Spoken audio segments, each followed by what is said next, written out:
I like to get a bit of a surprise when I go to the bathroom at a restaurant, the Danish chef Adam Egeman explains when asked why he has taken a hands-on approach quite literally to the restrooms in his new restaurant.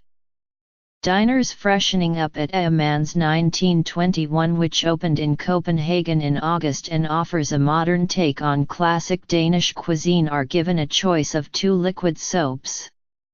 One smells of lemon, cedar, bergamot, and thyme, the other carries notes of lemon, bergamot, orange, and rosemary. Both were handmade by Egeman himself. I like to throw myself at things I haven't tried before, he says, standing in the kitchen of his 3-story house in Osterbro, one of Copenhagen's smartest neighborhoods. I also thought it would be an extraordinary way of tickling people.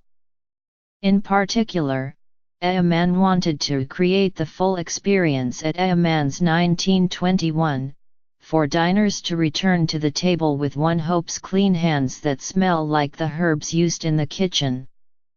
In other words, the soap should provide a reference to the food.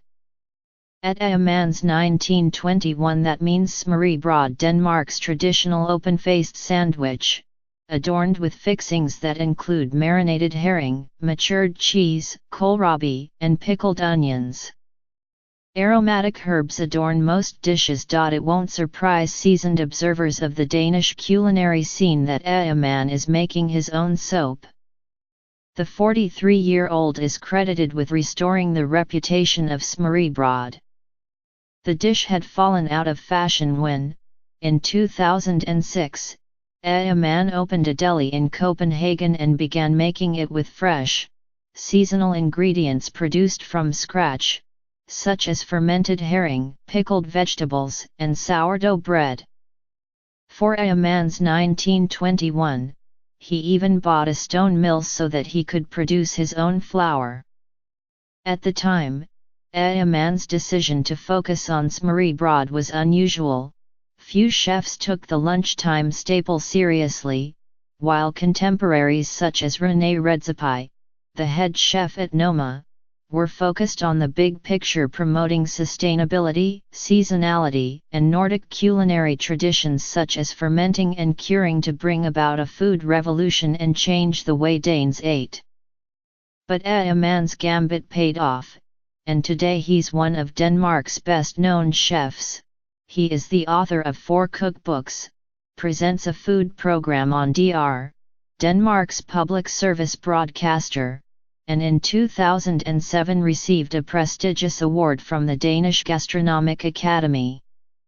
Last year's launch of Egeman's 1921, his 4th restaurant, merely confirmed his reputation as Copenhagen's smørrebrød king. Still, most restaurateurs might have found someone else to produce if not procure the soap used in their restaurants' bathrooms.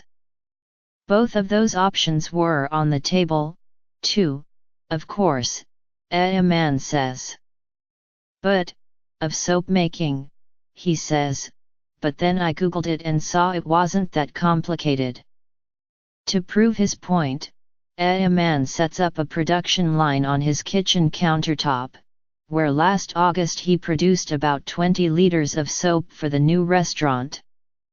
His method involves combining precise amounts of organic ingredients including distilled water, foaming agents, and aromatic essential oils which he buys online. He begins by combining oils in a jar, counting each drop sotto voce, and jotting down the total, a procedure that makes him resemble an apothecary.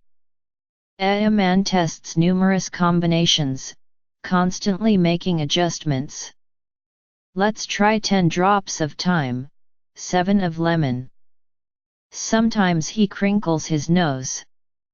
Too much mint, it's a bit toothpaste. Why? Other times he beams as if he's solved a puzzle. Once satisfied with the ratio, he scales up the quantities and mixes everything in a large aluminum bowl. Indeed, with its spoons and spatulas, the process resembles baking, though Egeman likens it to making snaps, the distilled spirit that's flavored with botanicals and typically paired with smørrebrød. You could make a nice snaps using quince, but you might need something else to give it edge, like oak, he says. It's the same with soap. If you use cedar oil, which is warm and spicy, it would go with herbs such as rosemary and thyme, or citric oils like bergamot. Other advice for would-be soap makers? Follow your nose. So far, diners are delighted with A Man's soap.